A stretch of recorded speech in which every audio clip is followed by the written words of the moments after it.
Hey, welcome to Woodport Guitars and Bill. So we are continuing on this Camacho build, and we have the neck, we've done a scarf joint, we have the fretboard glued on, fret slots cut, ready for fret markers, and some side fret markers. So to get going, the first thing I need to do is cut off this excess, need to trim the heel, get it cut at an angle, glued on, and we can shape the whole neck. Now where I found where I need to cut off, if you guys watching the last videos, I just do that right there. Let's see if I can get that shot in there. Alright, so I got it lined up right here. The fretboard's lined up on the edge of the box, and I made a mark right where this thing needs to cut to fit down inside the box. You can measure and cut it, or you can just stick it in there, make you some marks. Cut it a little big, start sneaking up on it because you don't want to make that too short. So I tried to find a way to make this more interesting, and really it's just a bunch of hand tool work. I'm going to be using a couple of different rasps, and this is a rasp and a file. One side's curved, one side's flat. That's really great. I've got a round rasp, and I measured a Strat style guitar, a Les Paul Studio, a Yamaha acoustic guitar, a F250 or something, I really don't remember. All right, at the middle of the first fret, and then again at the 12th fret. The Strat was 0.88 inches, and at the first fret, and at the 12th fret it was 1.08. The Les Paul was 0.86 and 1.03, and the acoustic guitar was 0.92, and at the 12th fret it was 1.06. So this right now is 1.03. 1.03. So we could take this down quite a bit, at least to the acoustic. 0.92. There's no truss rod in here adding strength or helping keep this straight. And with the 3-string, I believe we're somewhere in the area of 30 to 35 pounds pull. So that's why we get away with no truss rod. 6-stringers definitely have to have it. I don't want to get this too thin. And right now it's 103, and we can take it down to at least 92 like the acoustic guitar. There's no truss rod giving support or helping keep this thing straight or at the proper bow, however you want to look at it. So we don't want to go too thin. We don't want to make it too weak. And at this is 103, that's exactly what the Les Paul was at the 12th fret. So we're just going to round this over a little bit. We're going to give this a good round over. All I'm really looking for is something that's comfortable to play, playable. I like this more rounded because I do a lot more fretting up here, and this a little bit flatter right through here. That's just my personal preference. You guys do it however you like, and that's the great thing about this. You can do what you want. The heel has been glued and attached to the neck. It's in clamps. When that comes out of the clamps, we're going to add some fret markers on the fretboard, and we're going to add some side fret markers. And I found this draw knife hanging around in the shop. I figured I'd give it a try, but the blade is so dull and so jagged, I was a little afraid to use it. Didn't want to take too much of a bite in it. I put that up and grabbed this little block plane. It's actually kind of fun to use, something different than just rasping, and a lot less dust, which is great. And then sanding, and sanding with 80 grit. So I have sanded this up to 120. And I had a viewer comment and say if you were going to sand up to 320, you could have issues with blotching when you go to stain. The only time I did all the way to 320 is on a guitar that has no finish on it.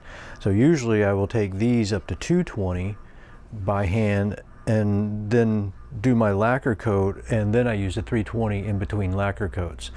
So keeping what he said in mind, I stopped at 120, and now I'm going to raise the grain. And by raise the grain, I just mean wet it with some water. A mist bottle will work, or a cloth with some water on it. Just don't soak the wood, just get it wet, and it'll raise the grain, and it'll feel like you didn't sand it very well.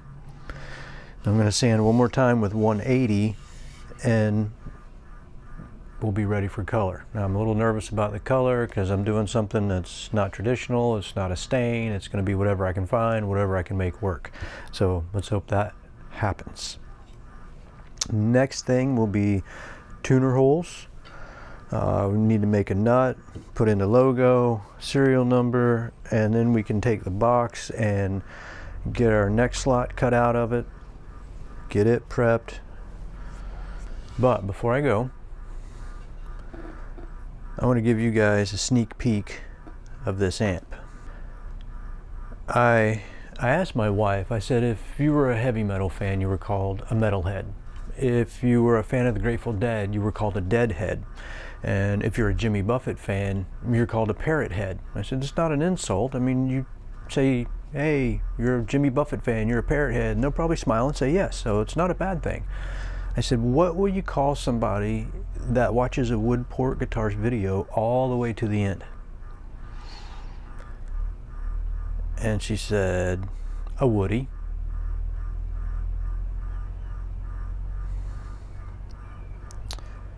So a few videos back, I had mentioned how I was inspired by the Cigar Box Guitar Builder channel on YouTube, and Adam, Cigar Box Guitar Builder YouTube channel, and Adam showed an amp he had built, and he said it was based on the Ruby amp, and you can find the schematics on the internet. So I went looking, checked it out. So I said, I want to make an amp, and I'm going to call it Acid Amp because I'm going to put it in this Acid Cigar box.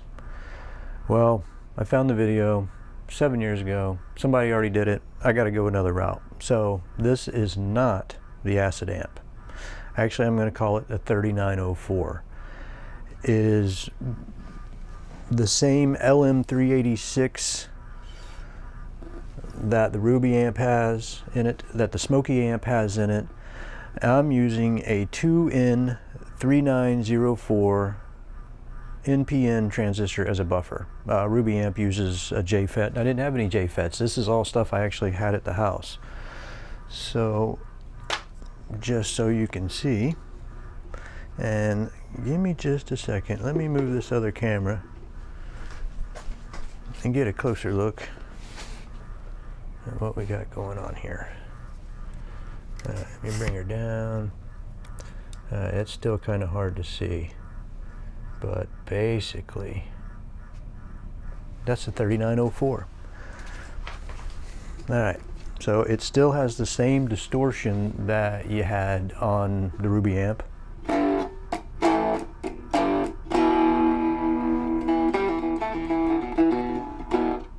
It's kind of a nasty distortion, but it's pretty cool still.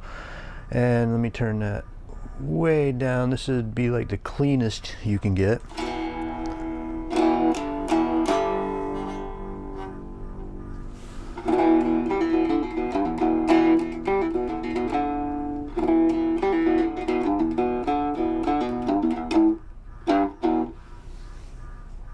And I actually am going to put a switch in so you even have a cleaner channel, but I also added a tone knob.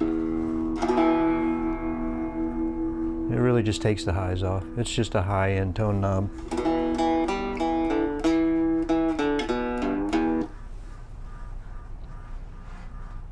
And that's pretty much it.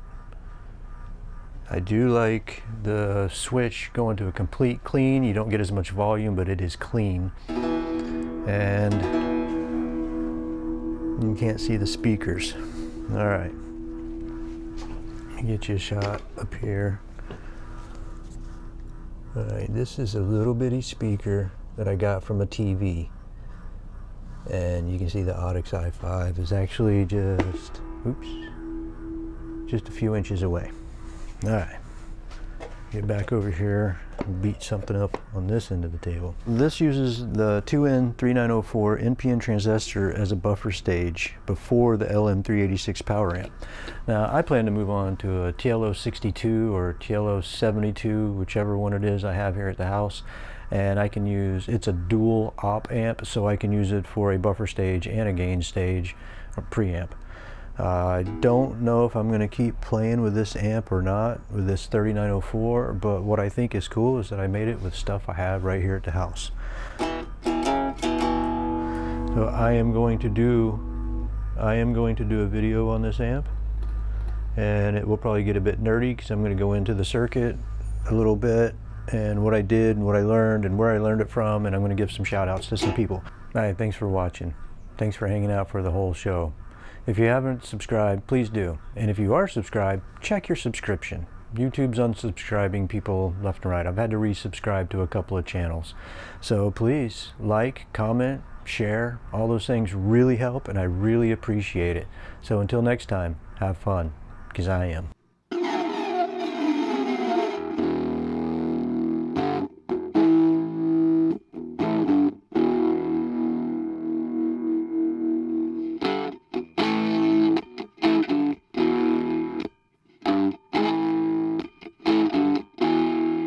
Oh, I can't play that. That's, no.